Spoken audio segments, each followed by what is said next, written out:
For Air India, amidst a major rebuild, there are several components that are crucial to achieving its turnaround. And if you ask the airline, there are obviously many, but one critical one is new planes. In the shadows of Toulouse, there are very much now hints of what will soon be the new era for the business, and that is the A350-1000. So how has the Indian flag carrier committed to the plane? What does it mean for them?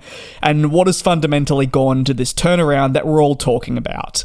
Air India's order for the A350-1000 came at a historic time, and that was just shortly after it was privatised and taken away from the government hands after so many years of neglect. And as part of that new commitment, there were hundreds of Airbus planes ordered.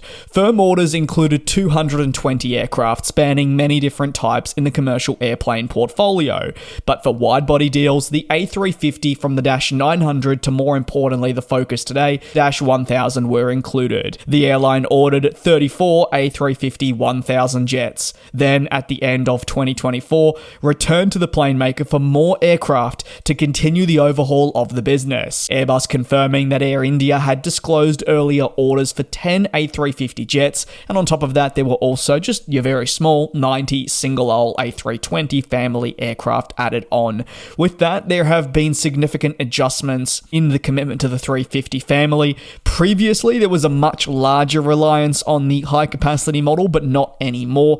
Instead, Air India is looking at having a better balance between the Dash 1000 and the Dash 900, with orders previously being held for that high-capacity jet switched over to the smaller model. In recent months, progress has been made on that Dash 1000, as highlighted by the full unveiling in Toulouse and first flight, with preparations ramping up for a first delivery very soon, marking that continued new era that I focus in on talking about. For Air India, taking delivery of the A350-1000 in the short term will help rebuild their long-haul operations as they continue their pursuit of competing with some of the largest airlines in the world, soon to be accompanied by the 777X, a long-haul product obviously produced by Boeing. This and the A350-1000 will work together to become the flagship product, with a focus not just on range but also capacity. As a result, the airline will be able to leverage the aircraft capabilities to achieve profitability across high-demand international markets, while also opening up the possibility of new locations being within reach, as it finds the perfect mix with such a large fleet that it is going to have at its disposal. Inside the cabin, the A350-1000s will also obviously come with an all-new fresh feel that Air India has invested so heavily in across recent times in a bid to turn around its fortunes.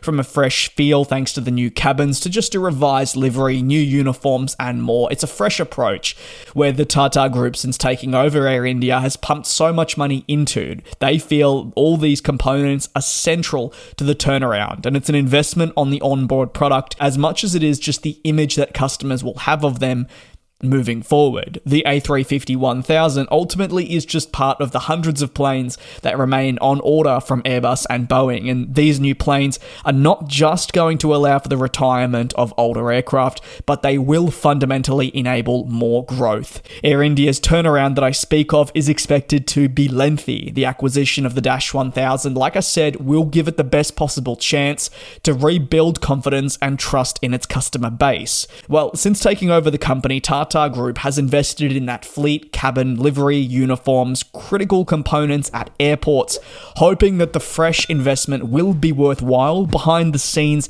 there's also been a lot of money invested into resolving the long-standing inefficiencies in the business on the ground, which have probably plagued the airline for far too long and also cost the airline far too much. All these investments are what Tata Group hopes will be able to turn the tide eventually for the troubled airline. This, remember though, is still a hope.